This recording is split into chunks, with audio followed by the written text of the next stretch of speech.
الرحیم آج سرگودا کے ٹی سی جج نے تھانہ موسیٰ خیل کے مقدمہ نمبر 72 جو کہ 9 مئی کے واقعات پر ایک جھوٹا مقدمہ درج کیا گیا تھا، اس میں 36 لوگوں کو 10 سال سزا سنا دی ہے۔ میں اس مقدمے کے کچھ فیکٹس آپ کے سامنے رکھنا چاہتا ہوں۔ ہر مقدمے کی شروعات ایف آئی آر کے اندراج سے ہوتی ہے۔ یہ ایسا مقدمہ ہے جس میں آج تک ایف آئی آر ہم نہیں ڈھونڈ سکے کہ یہ کس رجسٹر میں درج ہوئی ہے۔ ہم اس میں کوئی استغاثہ پولیس کی طرف سے دیا گیا نہیں ڈھونڈ سکے کہ کوئی اپلیکیشن دی گئی ہو اور جس میں مقدمہ درج ہوا ہو۔ اس میں جو گواہان پیش ہوئے ہیں انہوں نے ایک لفظ بھی نہیں بولا کہ کیسے ایف آئی آر درج ہوئی ہے اور کیسے یہ مقدمہ آگے چلا ہے۔ جب ان سے پوچھا گیا کہ رجسٹر کہاں گیا تو وہ کہتے ہیں جل گیا۔ جب ان سے پوچھا گیا کہ کمپیوٹر جو تھانے کے فرنٹ ڈیسک پہ ہوتے ہیں وہ بھی جل گئے۔ پھر ایک گواہ نے کہا جی ہم نے پرائیویٹ لیپ ٹاپ میں ایف آئی آر درج کی ہے۔ اس سے مضحکہ خیز کوئی کہانی سٹارٹ نہیں ہو سکتی۔ جو مقدمہ آگے چلا تو باقی بھی اتنے حیران کن اس میں اور مضحکہ خیز اس میں فیکٹس ہیں کہ یہ مقدمہ شاید ایسا نہیں تھا کہ اس کو کورٹ کا ٹائم ضائع کرنے کے لیے چلایا جاتا، لیکن بہرحال چلایا گیا۔ گواہان آئے تو وہ کیا کہتے ہیں جی، اسی تھانے کے گواہان ہیں، اسی کے ملازم ہیں۔ وہ کہتے ہیں جی ایک کہتا ہے تھانے کے 2 گیٹ تھے، دوسرا کہتا ہے تھانے کا 1 گیٹ ہے۔ پھر ان سے پوچھا گیا کہ تھانے کے گیٹ تو کھلے تھے یا بند تھے جب یہ موب آیا ہے؟ تو وہ تینوں نے اپنی اسٹیٹمنٹ دی۔ پہلے نے کہا تھانے کا گیٹ توڑا ہے ان لوگوں نے، پلر گرائے ہیں اور اندر آئے ہیں۔ دوسرا کہتا ہے تھانے کا گیٹ ہی کھلا تھا، اور تیسرا کہتا ہے کہ بڑا گیٹ بند تھا اور چھوٹا گیٹ کھلا تھا۔ پھر بات یہیں تک نہیں، ان سے مزید ڈیٹیل جب پوچھی گئی تو یہ 200 میٹر دور کھڑے تھے اور یہ سارے کہتے ہیں کہ الیکٹریسٹی جو ہے وہ ڈسکنیکٹ کر دی گئی تھی تھانے کے مین گیٹ سے۔ تو بھائی رات کے 11 بجے آپ نے کیسے ان لوگوں کو پہچانا؟ ان کے پاس کوئی اس بات کا جواب نہیں تھا۔ اس تھانے کی ایسٹیمیشن کے لیے کہ کتنا نقصان ہوا ہے، ایس ڈی او بلڈنگ آتا ہے تو وہ کیا کہتا ہے؟ وہ کہتا ہے کہ اس تھانے کا ٹوٹل جو نقصان ہے وہ ایک کمرے میں بلیکننگ ہے، جبکہ ایف آئی آر میں تھانے میں کوئی چیز نہیں بچی۔ وہ کہتے ہیں جی کمپیوٹر بھی توڑ دیے، رجسٹر بھی جلا دیے، یو پی ایس بھی توڑ دیا اور کوئی بھی آرٹیکل تھانے کا نہیں بچا۔ لیکن وہ کہتا ہے کہ اس کو وائٹ واش کروا دیں، پرانا ہو گیا ہے، تھانوں کے جو گیٹ ہیں وہ وائٹ واش کروا دیں، دروازے وائٹ جو ہے وہ پینٹ کروا دیں، کرٹن لگوا دیں۔ اور اس سے پوچھا گیا جب کہ کوئی نقصان بھی ہوا تھا تھانے میں تو وہ کہتا ہے یس ایک کمرے میں بلیکننگ تھی۔ اس طرح کے مضحکہ خیز فیکٹس پر یہ ایف آئی آر آگے چلائی گئی۔ پھر جو اس کا ایس ایچ او ہے وہ کہتا ہے مجھے 1.5 گھنٹے بعد پتا چلا کہ کوئی وقوع ہوا ہے اور میں گشت پر تھا۔ میں نے پوچھا آپ کے پاس اپنا سیل فون تھا؟ تو کہتا ہے سیل فون بھی میرے پاس تھا۔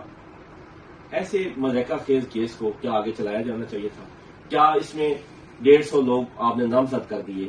اور وہ تھانے کے جو ملازمین ہیں، جو گواہان ہیں، ان سے پوچھا بھائی ان 115 لوگوں کو آپ نے نامزد کیا ہے تو ان کے بارے میں آپ کو کس نے بتایا؟ کیا کبھی ان کے پہلے بھی ملے ہیں آپ کو؟ کہتے ہیں ہمیں تو کبھی بھی یہ نہیں ملے۔ کوئی ان سے رشتہ داری ہے نہیں ہے، کوئی یہ پرماننٹ فگر ہے لوکیلٹی کی نہیں، ایسا بھی نہیں ہے۔ تو پھر کیسے جانتے ہیں؟ تو تینوں کے تین جو گواہ چشمدید تھے ان کے پاس ایک لفظ بھی نہیں تھا کہنے کے لیے کہ کیا وجہ ہے کہ ہم ان 115 ملزمان کو جانتے ہیں۔ ان کی 60 کلومیٹر 70 کلومیٹر دور رہائش ہے تھانے سے، اور وہاں پہ وہ 2 مہینے پہلے تعینات ہوتے ہیں اور وہ 115 لوگوں کو نامزد کر دیتے ہیں۔ ان سے یہ بھی پوچھا میں نے کہ کوئی ان میں سے ملزم آپ کے پاس کبھی اس سے پہلے کسی ایف آئی آر میں رہا ہو؟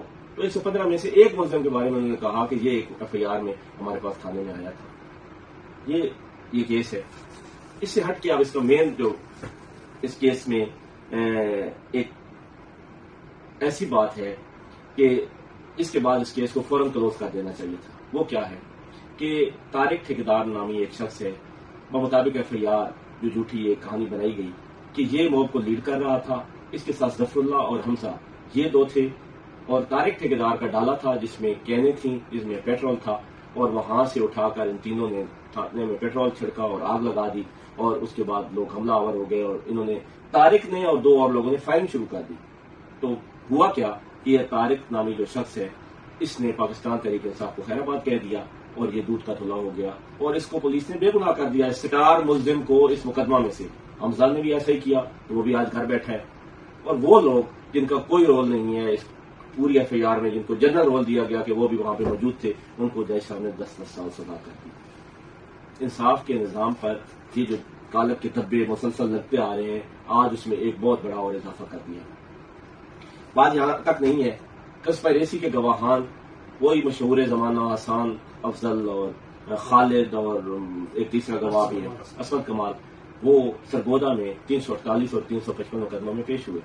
وہاں پہ انہوں نے اپنی شہادت قلم بند کروائی اور جج صاحب نے، جج محمد عباس نے کہا کہ یہ جھوٹے گواہان ہیں اور ملزمان کو بری کر دیا۔ آج اس مقدمہ میں وہ 72 میں پھر پیش ہوئے اور انہوں نے پھر وہی کہانی سنائی جو پورے پنجاب میں وہ سنا رہے ہیں. اب ان کی کہانی کیا ہے؟ سرگودا میں وہ 14 بندوں کو نامزد کرتے ہیں, فیصلہ آباد میں وہ 15 کو کرتے ہیں, لاہور میں وہ 44 بندے کہتے ہیں کہ اس میٹنگ میں موجود تھے. اور ان سے جب پوچھا گیا کہ آپ کہاں پہ تھے تو ایک کہتا ہے میں میز کے نیچے چھپا ہوا تھا اور ایک کہتا ہے میں صوفے کے پیچھے چھپا ہوا تھا. اور جو حسام افضل ہے, جب اس کا منگوایا گیا ریکارڈ تھانے سے کہ روزنامچہ ہوتا ہے جس میں روزانہ کی جو ان کی ڈیوٹی ہوتی ہے پولیس ملازمین کی, تو وہاں سے وہ کئی ہفتوں سے غائب تھا, ابسینٹ تھا, اور ایس ایچ او نے لکھا تھا کہ آپ ایس پی صاحب فیصلہ کریں گے کہ اس کا کیا فیوچر ہے.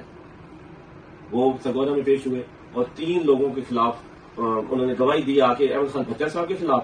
اور جب دو باقی جو ہیں جس میں احمد چٹھا ایم این اے اور بلال اعجاز ایکس ایم این اے, ان کو اس نے نام تک نہیں لیا. جب میں اس کیس کی بحث کرنے لگا تو جج صاحب نے کہا کہ ان کو تو سائڈ پہ کریں, ان کا تو نام ہی نہیں ہے مقدمے میں.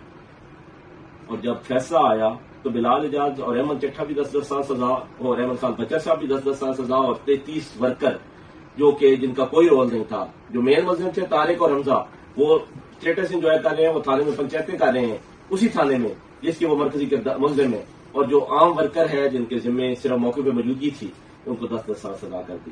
کیا ایسا نظام مزید چل سکتا ہے؟ بالکل بھی نہیں. میں بطور وکیل یہ دعوے سے کہہ سکتا ہوں کہ میں نے اپنی زندگی میں اتنا بوگس کیس نہیں دیکھا, اور اس بوگس کیس میں بھی 10 سال سزا سنا دی گئی ہے.